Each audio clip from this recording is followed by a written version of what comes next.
wabarakatuh. Perkenalkan, nama saya Rizal Nurdin Maulana dengan nomor NIM 1198030229. Saya dari jurusan Sosiologi S semester 5. Di sini saya akan coba menjawab pertanyaan dari soal UAS mata kuliah Sosiologi Korupsi, yang dimana soalnya yaitu deskripsikan tentang mata kuliah Sosiologi Korupsi.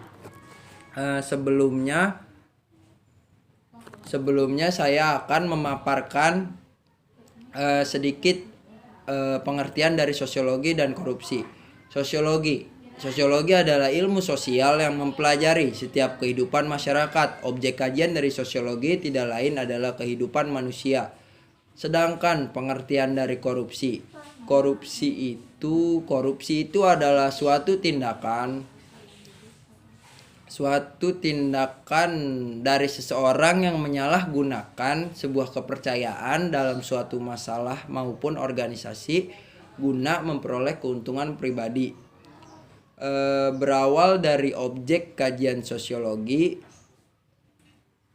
korupsi dapat dikaji secara sosiologis karena ditinjau dari objek kajian sosiologi itu sendiri, yang mana individu, masyarakat, hubungan sosial, kehidupan sosial, serta fenomena sosial bisa dipengaruhi oleh fenomena korupsi. Dalam setiap perbuatan korupsi, aktor dan norma-norma adalah patokan yang mengarahkan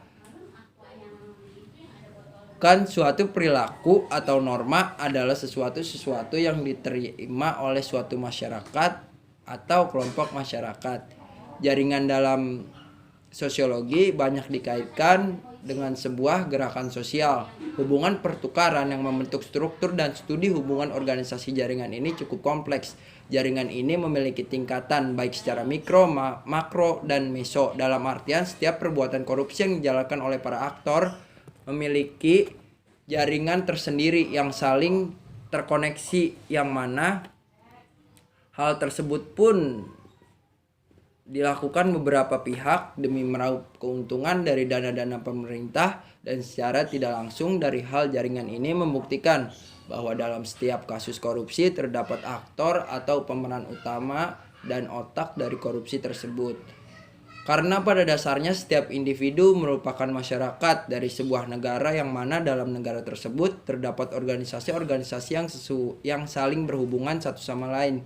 Secara tidak langsung, organisasi atau institusi yang berada di masyarakat memiliki peran dan fungsinya masing-masing dalam menjaga kestabilan kehidupan sosial. Tetapi ketika masyarakat yang ditunjuk memiliki kewenangan dalam mengatur hal tersebut dan menyalahgunakan wewenang untuk kepribadian pribadi, maka di sana terdapat pelanggaran norma dan aturan yang telah disepakati dalam organisasi bahkan negara. Sehingga kecil maupun besar kasus korupsi akan berdampak pada masyarakat dan keseimbangan itu sendiri.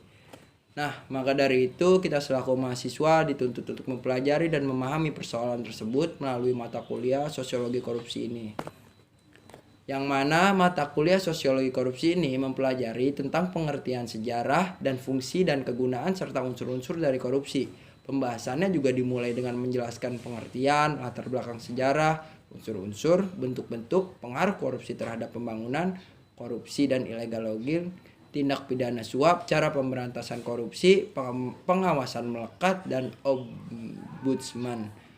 Mungkin hanya sekian yang dapat saya sampaikan, kurang lebihnya mohon maaf. Wabillahi taufiq wal hidayah. Wassalamualaikum warahmatullahi wabarakatuh.